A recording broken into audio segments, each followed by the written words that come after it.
بسم اللہ الرحمن الرحیم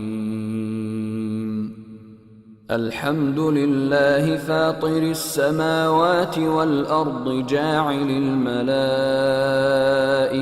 رسلا اولی اجنحة مثنى وثلاث ورباع يزيد في الخلق ما يشاء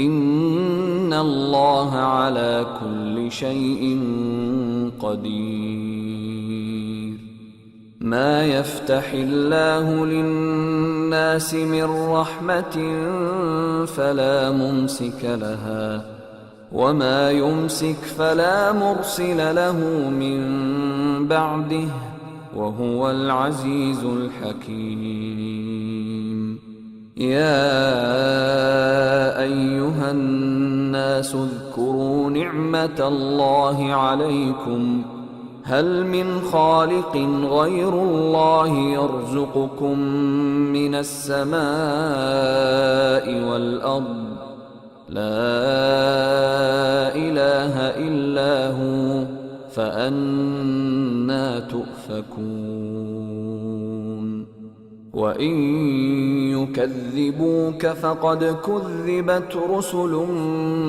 مِّن قَبْلِكَ وَإِلَى اللَّهِ تُرْجَعُ الْأُمُورُ يَا أَيُّهَا النَّاسُ إِنَّ وَعْدَ اللَّهِ حَقٌّ فلا تغرنكم الحياة الدنيا ولا يغرنكم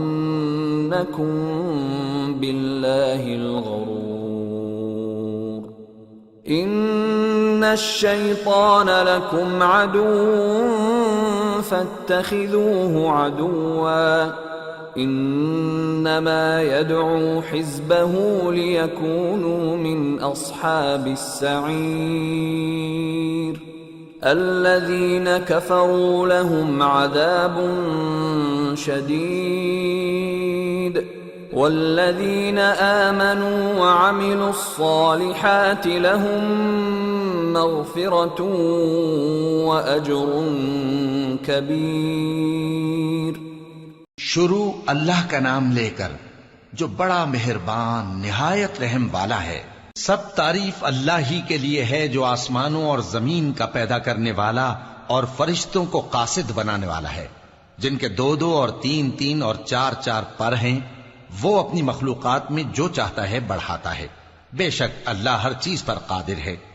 اللہ جو لوگوں کے لیے اپنی رحمت کا دروازہ کھول دے تو کوئی اس کو بند کرنے والا نہیں، اور جو بند کر دے تو اس کے بعد کوئی اس کو کھولنے والا نہیں، اور وہ غالب ہے، حکمت والا ہے۔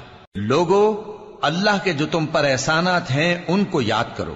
کیا اللہ کے سوا کوئی اور خالق اور رازق ہے جو تم کو آسمان اور زمین سے رزق دے؟ اس کے سوا کوئی معبود نہیں، پس تم کیسے الٹائے جاتے ہو؟ اور اے پیغمبر، اگر یہ لوگ تم کو جھٹلائیں تو تم سے پہلے بھی پیغمبر جھٹلائے گئے ہیں، اور سب کام اللہ ہی کی طرف لوٹائے جائیں گے۔ لوگو، اللہ کا وعدہ سچا ہے تو تم کو دنیا کی زندگی دھوکے میں نہ ڈال دے، اور نہ بڑا فریبی یعنی شیطان تمہیں اللہ کے نام سے فریب دے۔ شیطان تمہارا دشمن ہے، تم بھی اسے دشمن ہی سمجھو۔ وہ اپنے پیروں کے گروہ کو بلاتا ہے تاکہ وہ دوزخ والوں میں ہو جائیں۔ جنہوں نے کفر کیا ان کے لیے سخت عذاب ہے، اور جو ایمان لائے اور عمل نیک کرتے رہے ان کے لیے بخشش اور بڑا ثواب ہے۔